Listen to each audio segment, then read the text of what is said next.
She had read 43 advertisements before she answered his. Louisa Crane kept a careful list, which was her nature, and she had the list in the small leather notebook she carried everywhere. And by the time she'd gotten through the third page of the Wichita Weekly Courier's domestic employment columns, she had already marked through 16 postings that offered too little, 12 that offered conditions she was not willing to accept, 9 that gave her no sense of the household at all, and 6 that had the particular quality of desperation that meant something was wrong in a way the advertisement was not disclosing. She had been a housekeeper long enough to read between the lines of an advertisement the way a doctor reads a patient's face. The advertisement from Harmon Reed of Prentiss County was unremarkable on its surface. One paragraph, plainly worded. Widower. 2-story frame house, 12 miles from town. Requires experienced housekeeper for full household management, cooking, and general domestic work. References required. Reasonable wage offered. Inquire by post. She would have marked through it. She had marked through 11 like it already that morning. But at the bottom of the advertisement, in a different hand, smaller, less certain, the hand of someone who had not yet learned to make all their letters the same size, were 6 words that had not been in the original. Someone who will stay would be good. She read it twice. Then she read the rest of the advertisement again, and then the 6 words again. And she sat with her notebook open in her lap in her rented room in Wichita. And she thought about those 6 words and the hand that had written them and what it meant that they were there. Then she wrote back. Harmon Reed was 39 years old and had been managing without adequate help for 14 months, which was how long it had been since the last housekeeper had left. There had been 3 before her in the 2 years since Eleanor died, and the leaving had not always been the housekeeper's fault, which was something he was honest enough to acknowledge to himself in the dark of the evenings, in the way that a man can be honest with himself about things he would never say aloud. He was not an easy man to work for. He was not unkind, but he was exacting, and he had the kind of grief that had not softened into resignation, but had stayed hard and specific, a particular shape inside him that he worked around every day without calling it what it was. Eleanor had been gone 2 years, and he still set her cup out some mornings before he remembered, and the remembering was no gentler for being familiar. He had a son named Thomas, who was 8 years old, and who had his mother's eyes and his father's habit of silence, and who had taken his mother's death in the quiet, absorbed way of a child who does not yet have the language for what has happened, and so carries it without speaking. Thomas was a good boy. He was a thoughtful boy. He did not give trouble, and he did not ask for much, and the not asking cost him in the way that not asking always costs the ones who do it. Harmon had drafted the advertisement on a Tuesday evening after supper at the kitchen table, with Thomas sitting across from him doing his letters on the school slate. It was a practical document, and he wrote it as such. He had meant to seal and post it the following morning. He had been called out to the barn that night for a foaling that took until 3 in the morning, and by the time he got back to the house, he was too tired to think, and the letter had sat on the kitchen table unsealed. He had posted it Wednesday afternoon without reading it again. He did not know what Thomas had added to it. He did not know there was anything to know. The first letter back came from a woman named Louisa Crane, and it was the most direct and capable letter of application he had read in 3 years of trying to find help, and he wrote back the same day. She arrived on a Friday in September, on the afternoon stage to Prentiss, which he met with the wagon, and she stepped down with a trunk and a canvas bag and looked at the country around her, with the clear-eyed assessment of a woman deciding whether it would do, and then she looked at him and apparently decided the same about him. "Mr. Reed," she said, "Miss Crane, I appreciate you making the trip. I don't make trips I haven't considered." She looked at the wagon, at the team, at the road stretching back toward the flat horizon. Then, "Is your son at home?" He looked at her. It was an odd first question from a woman who had been hired to keep a house, not to meet its occupants. "He is. He'll be in from school." She nodded, as if something had been confirmed, and went around to the wagon step without waiting for him to assist her. He loaded her trunk and they drove the 12 miles out from Prentiss in the September light, and she asked him questions about the household that were specific and practical, the condition of the stove, the state of the larder going into autumn, whether the well was reliable in a dry year, and he answered them in the same register. and by the time they pulled into the yard, he understood that she was either the most capable candidate he had yet interviewed, or there was something he did not yet understand about why she had come, and he could not entirely tell which.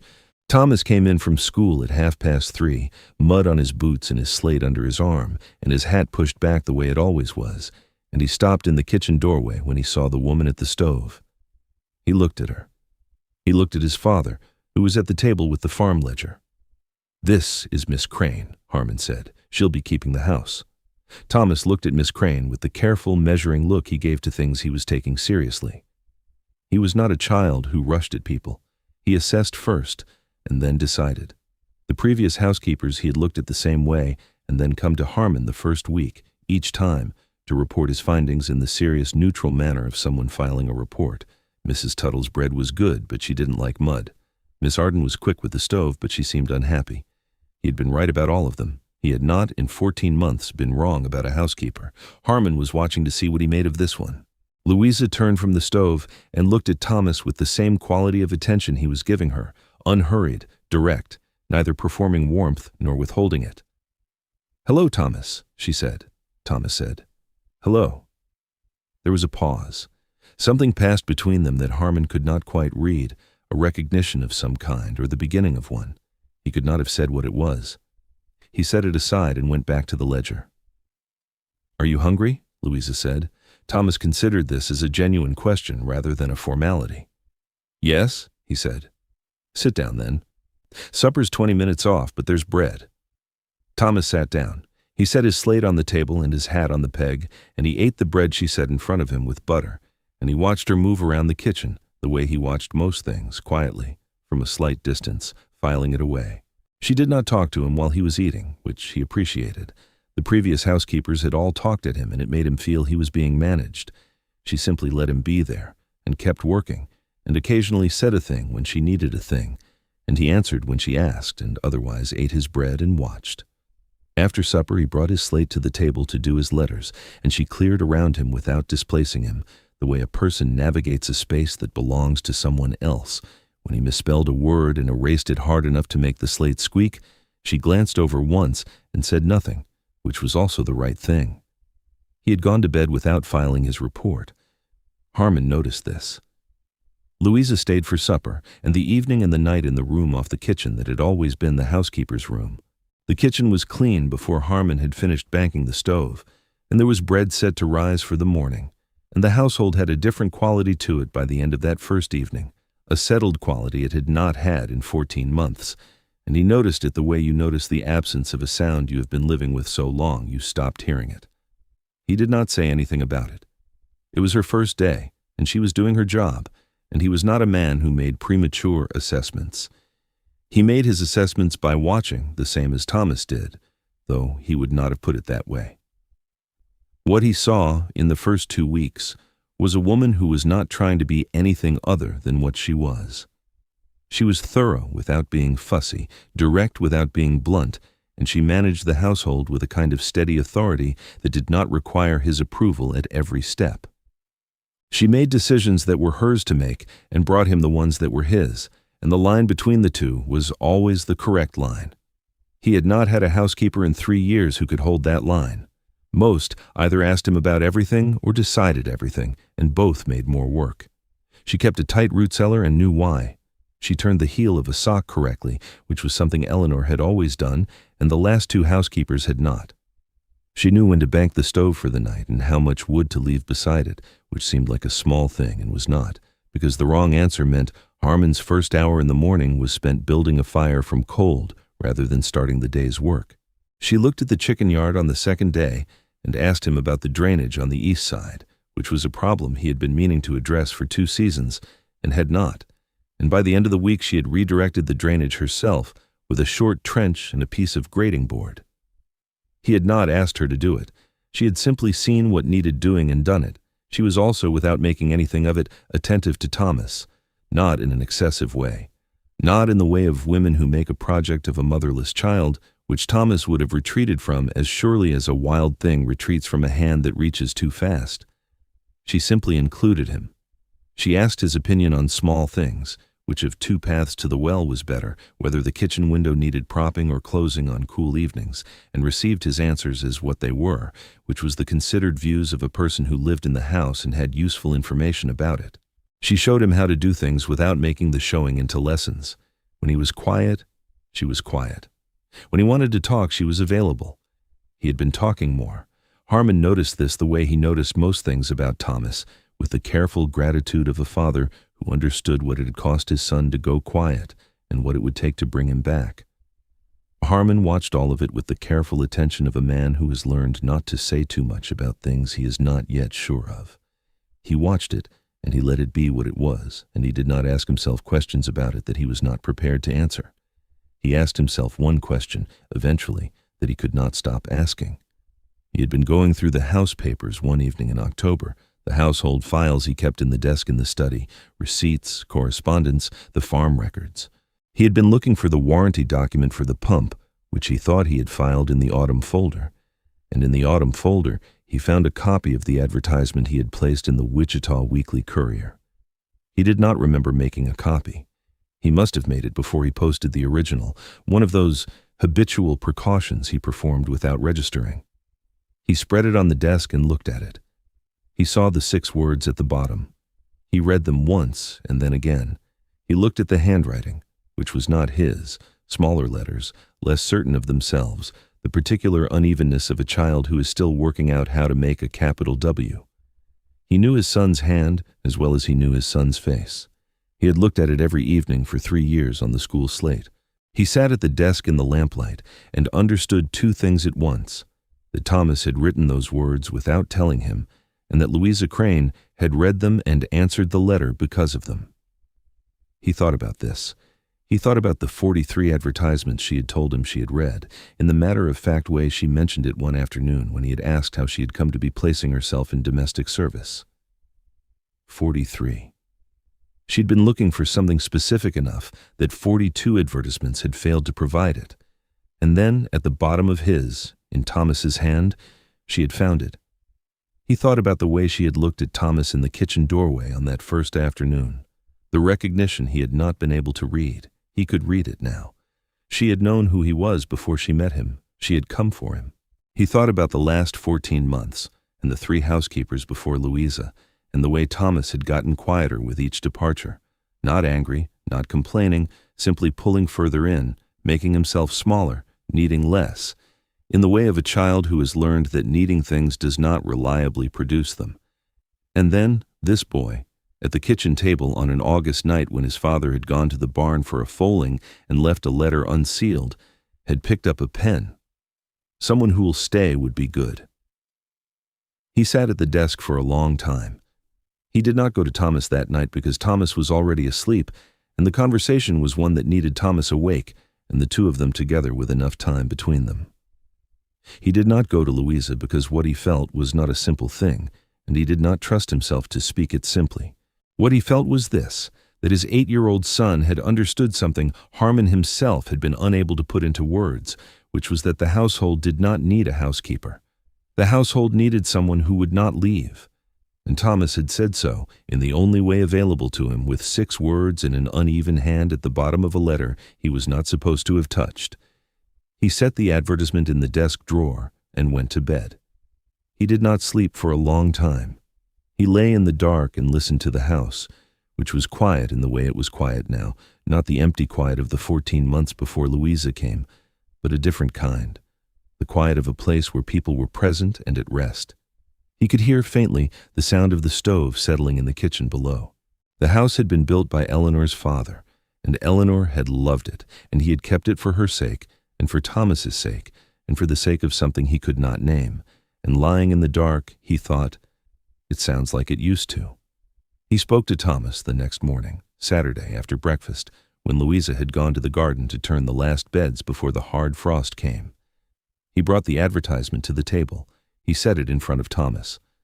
Thomas looked at it. He looked at his father. He did not say anything.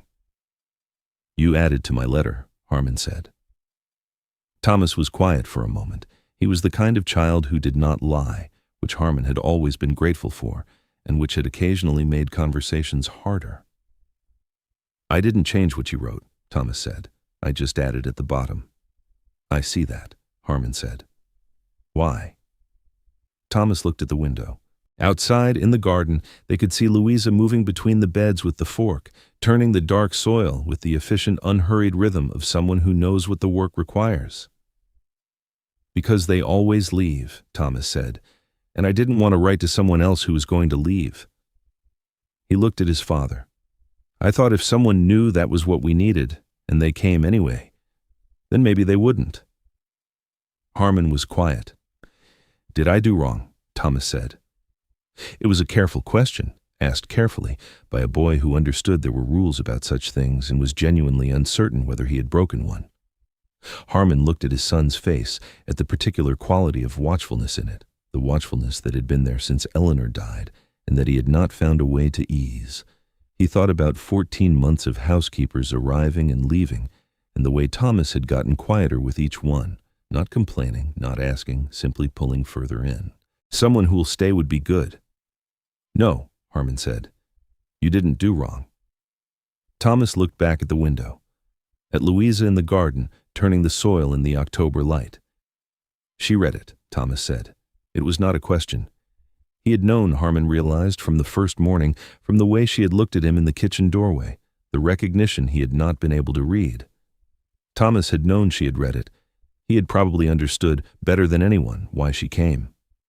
She did, Harmon said. Thomas was quiet for a moment. Then, is she going to stay?